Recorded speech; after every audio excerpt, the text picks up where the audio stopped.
നഗരങ്ങളിലും ഗ്രാമപ്രദേശങ്ങളിലുമടക്കം ഡിജിറ്റൽ പണമിടപാടുകൾ അതിവേഗം വ്യാപിച്ചുകൊണ്ടിരിക്കുമ്പോഴും രാജ്യത്തെ കറൻസി നോട്ടുകളുടെ പ്രാധാന്യം കുറഞ്ഞിട്ടില്ല എന്നതാണ് പുതിയ കണക്കുകൾ വ്യക്തമാക്കുന്നത്. UPI, mobile banking, QR code അടിസ്ഥാനമാക്കിയുള്ള പേയ്മെന്റുകൾ തുടങ്ങിയ സംവിധാനങ്ങൾ വ്യാപകമായി ഉപയോഗിക്കുന്നുണ്ടെങ്കിലും സമ്പദ്വ്യവസ്ഥയിൽ പ്രചാരത്തിലുള്ള കറൻസി നോട്ടുകളുടെ അളവ് തുടർച്ചയായി വർദ്ധിച്ചുകൊണ്ടിരിക്കുകയാണ്. ഈ സാഹചര്യത്തിൽ വ്യാജ നോട്ടുകളുടെ വർധനവ് ബാങ്കിംഗ് മേഖലയെയും സുരക്ഷാ ഏജൻസികളെയും ഒരുപോലെ ആശങ്കപ്പെടുത്തുന്ന വിഷയമായി മാറിയിരിക്കുകയാണ്. റിസർവ് ബാങ്ക് ഓഫ് ഇന്ത്യയുടെ 2025-26 സാമ്പത്തിക വർഷത്തെ വാർഷിക റിപ്പോർട്ട് അനുസരിച്ച് ബാങ്കിംഗ് സംവിധാനത്തിനുള്ളിൽ കണ്ടെത്തിയ വ്യാജ നോട്ടുകളുടെ എണ്ണത്തിൽ മുൻ വർഷത്തെ അപേക്ഷിച്ച് 5.7% വർധനമാണ് രേഖപ്പെടുത്തിയിരിക്കുന്നത്. 2024-25 സാമ്പത്തിക വർഷത്തിൽ 2,17,396 വ്യാജ നോട്ടുകൾ കണ്ടെത്തിയിരുന്നപ്പോൾ 2025-26 ഇത് 2,29,746 ഉയർന്നു. രാജ്യത്തുടനീളമുള്ള ബാങ്കുകൾ,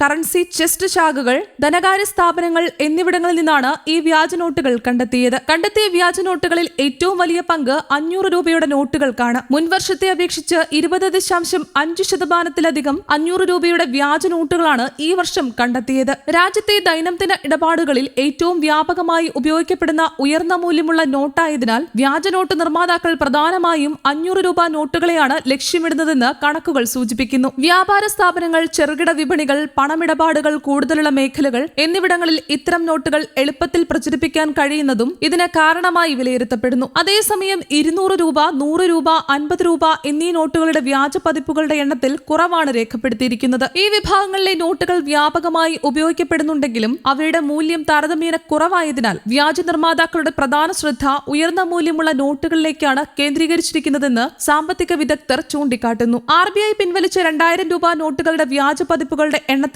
ഗണ്യമായ ഇടിവ് സംഭവിച്ചിട്ടുണ്ട്. 2024-25 3508 വ്യാജ 2000 രൂപ നോട്ടുകൾ കണ്ടെത്തിയിരുന്നപ്പോൾ 2025-26 അത് വെറും 824 കുറഞ്ഞു. 2000 രൂപ നോട്ടുകൾ വിപണിയിൽ നിന്ന് ക്രമേണ അപ്രത്യക്ഷമാകുന്നതും ബാങ്കുകളിലേക്ക് തിരിച്ചെത്തുന്നതുമാണ് ഈ കുറവിന് പ്രധാന കാരണം. പ്രചാരത്തിലുള്ള നോട്ടുകളുടെ എണ്ണം കുറയുന്നതോടെ അവയുടെ വ്യാജ പതിപ്പുകൾ നിർമ്മിക്കുന്നതിലെ സാമ്പത്തിക നേട്ടവും കുറയുന്നു എന്നാണ് വിലയിരുത്തൽ. വ്യാജ നോട്ടുകളുടെ വർധനവിനൊപ്പം പഴകിയതും കേടായതുമായി നോട്ടുകളുടെ നിർമ്മാർജ്ജന കണക്കുകളിലും ശ്രദ്ധേയമായ മാറ്റം രേഖപ്പെടുത്തിയിട്ടുണ്ട്. 2025-26 സാമ്പത്തിക വർഷത്തിൽ ഏകദേശം 1.72 ലക്ഷം നോട്ടുകളാണ് RBIയും ബാങ്കിംഗ് സംവിധാനവും ചേർന്ന് നിർമ്മാർജ്ജനം ചെയ്തത്. മുൻവർഷം ഇത് 2.38 ലക്ഷമായിരുന്നു. ഇതിലൂടെ ഏകദേശം 28.6% കുറവാണ് രേഖപ്പെടുത്തപ്പെട്ടത്. എന്നിരുന്നാലും നിർമ്മാർജ്ജനം ചെയ്ത നോട്ടുകളിൽ ഏറ്റവും വലിയ പങ്ക് 500 രൂപയുടെ നോട്ടുകൾക്കായിരുന്നു. ഏകദേശം 59.8 ലക്ഷം 500 രൂപ നോട്ടുകൾ ഉപയോഗമല്ലാത്തതിനാൽ പിൻവലിക്കേണ്ടി വന്നു. കൂടുതൽ കൈമാറ്റങ്ങൾ നടക്കുന്ന നോട്ടുകളായതിനാൽ ഇവ വേഗത്തിൽ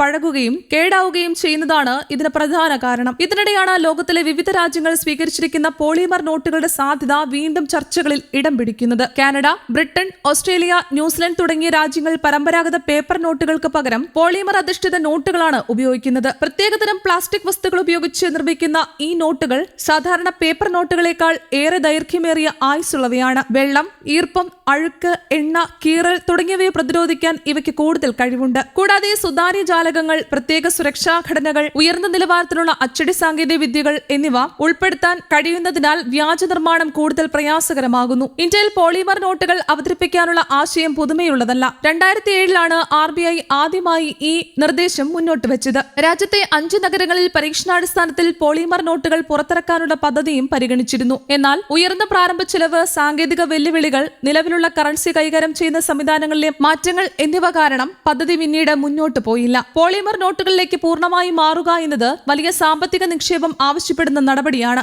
രാജ്യത്തുടനീളമുള്ള ATMകൾ, കറൻസി സോർട്ടിംഗ് മെഷീനുകൾ, നോട്ടെണ്ണുന്ന ഉപകരണങ്ങൾ, ബാങ്കുകളുടെ കറൻസി പ്രോസസിംഗ് സംവിധാനങ്ങൾ തുടങ്ങിയവയെല്ലാം പുതിയ നോട്ടുകൾക്ക് അനുസൃതമായി നവീകരിക്കേണ്ടി വരും. അതിനാൽ തന്നെ ഒരേ സമയം എല്ലാ നോട്ടുകളും മാറ്റുന്നതിനേക്കാൾ ആദ്യം 500 രൂപയും മറ്റുയർന്ന മൂല്യമുള്ള നോട്ടുകളും പോളിമർ രൂപത്തിലേക്ക് മാറ്റുന്ന ഘട്ടം ഘട്ടമായ സമീപനമാണ് കൂടുതൽ പ്രായോഗികമെന്ന് വിദഗ്ധർ അഭിപ്രായപ്പെടുന്നു. ഡിജിറ്റൽ ഇടപാടുകളുടെ വളർച്ച തുടരുമെങ്കിലും പണത്തിന്റെ ഉപയോഗം അടുത്ത കാലത്തൊന്നും പൂർണ്ണമായും ഇല്ലാതാകില്ലെന്നതാണ് സാമ്പത്തിക വിദഗ്ധരുടെ വിലയിരുത്തൽ. അതിനാൽ വ്യാജ നോട്ടുകളുടെ ഭീഷണി കുറയ്ക്കുന്നതിനും നോട്ടുകളുടെ ദീർഘായുസ് വർദ്ധിപ്പിക്കുന്നതിനും സുരക്ഷാ സവിശേഷതകൾ മെച്ചപ്പെടുത്തുന്നതിനും പുതിയ സാങ്കേതിക വിദ്യകളുടെ ഉപയോഗം അനിവാര്യമായി മാറുകയാണ്. ഈ സാഹചര്യത്തിൽ പോളിമർ നോട്ടുകൾ ഉൾപ്പെടെയുള്ള ആധുനിക കറൻസി സാങ്കേതിക വിദ്യകളെക്കുറിച്ചുള്ള ചർച്ചകൾ വരും വർഷങ്ങളിൽ കൂടുതൽ ശക്തമാകാൻ സാധ്യതയുണ്ട്. രാജ്യത്തിന്റെ കറൻസി സംവിധാനത്തെ കൂടുതൽ സുരക്ഷിതവും ദീർഘകാല ഉപയോഗത്തിന് അനുയോജ്യവുമാക്കുന്നതിനുള്ള നിർണായക തീരുമാനം തീരുമാനങ്ങൾ ഭാവിയിൽ RBIയും കേന്ദ്ര സർക്കാരും കൈക്കൊള്ളുമോ എന്നതാണ് ഇനി ശ്രദ്ധേയമായ ചോദ്യം. News desk Kerala Kaumudi.